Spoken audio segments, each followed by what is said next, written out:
पहलगाम हमले से सिर्फ 2 हफ्ते पहले हमारे गृह मंत्री महोदय जी कश्मीर गए थे।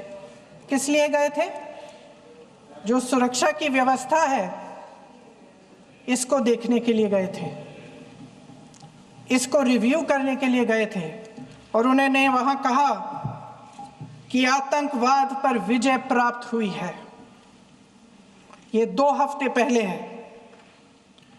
3 महीने बाद JNK के गवर्नर साहब एक आम इंटरव्यू में ऐसे ही चलते चलते कह देते हैं कि हाँ, बैसारन वैली में बहुत लापरवाही हुई और इसके लिए मैं जिम्मेदारी लेता हूँ।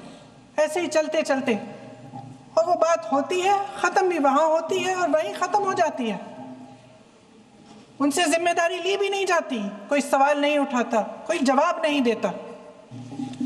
अध्यक्ष महोदय, उस हमले की जिम्मेदारी एक आतंकवादी गुट जिसका नाम TRF है थोड़े दिनों बाद लेती है। कौन है ये TRF? 2019 में ये गुट बना। 2020 में इसने कश्मीर में आतंकवाद का काम शुरू कर दिया और 2020 अप्रैल 2020 से लेकर 22 अप्रैल 2025 तक इन्होंने 25 आतंकवादी हमले किए।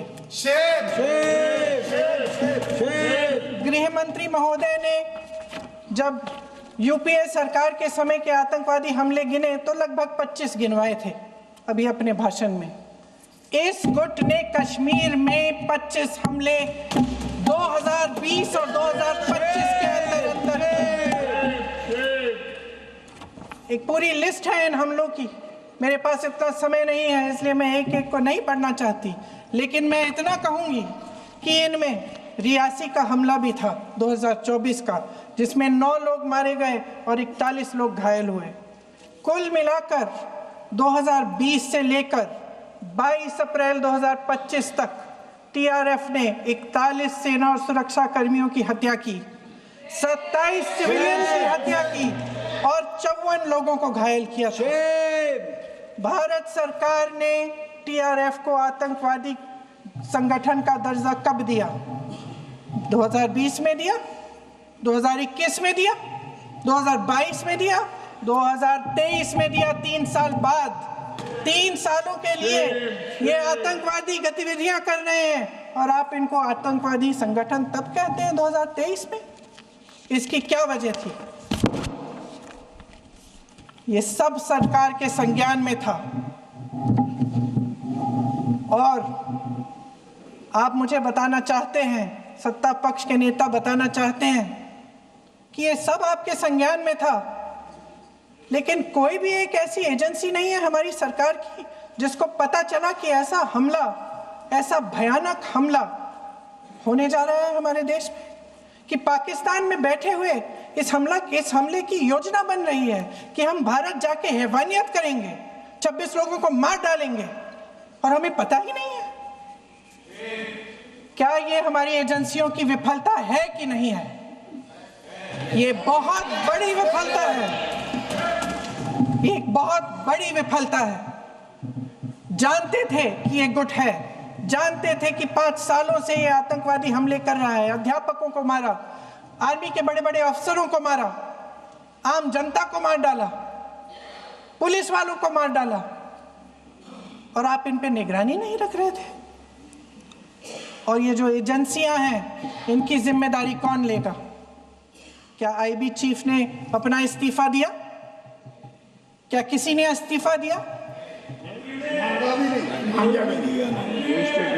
गृह मंत्री जी के कार्य क्षेत्र में आता है इंटेलिजेंस ब्यूरो। क्या गृह मंत्री जी ने इस्तीफा दिया? इस्तीफा छोड़िए, जिम्मेदारी ली।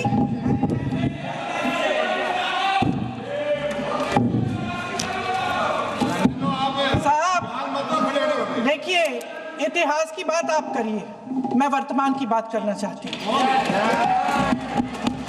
आपको तो एक बहाना चाहिए, आपको तो एक बहाना चाहिए। पूरे परिवार का नाम गिनवा देते हैं। अरे अपनी जिम्मेदारी खुद लीजिए। 11 सालों के लिए तो हैं। अभी नेहरू को छोड़ नहीं रहा।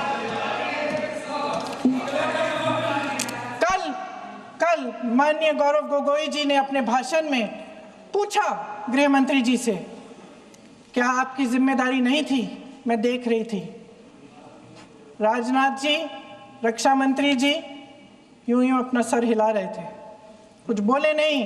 अंदर से महसूस हुआ होगा कि यहाँ कुछ जिम्मेदारी थी, लेकिन माननीय गृह मंत्री महोदय जी हंस रहे थे, वे हंस रहे थे।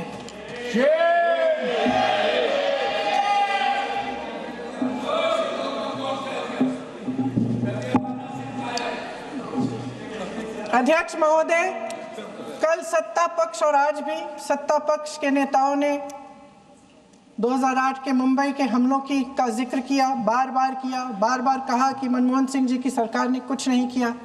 ये तो जानकारी होगी ना कि उसी समय जब वो आतंकवादी हमला चल रहा था, तभी उन आतंकवादियों को मार डाला था, एक बचा था और उसको भी फांसी दे दी थी 2012 में। महाराष्ट्र के मुख्यमंत्री ने इस्तीफा दिया। देश के गृह मंत्री ने जिम्मेदारी लेकर इस्तीफा दिया। एक जवाबदेही थी पब्लिक के प्रति, एक जवाबदेही थी इस देश की जनता के प्रति, इस देश की धरती के प्रति।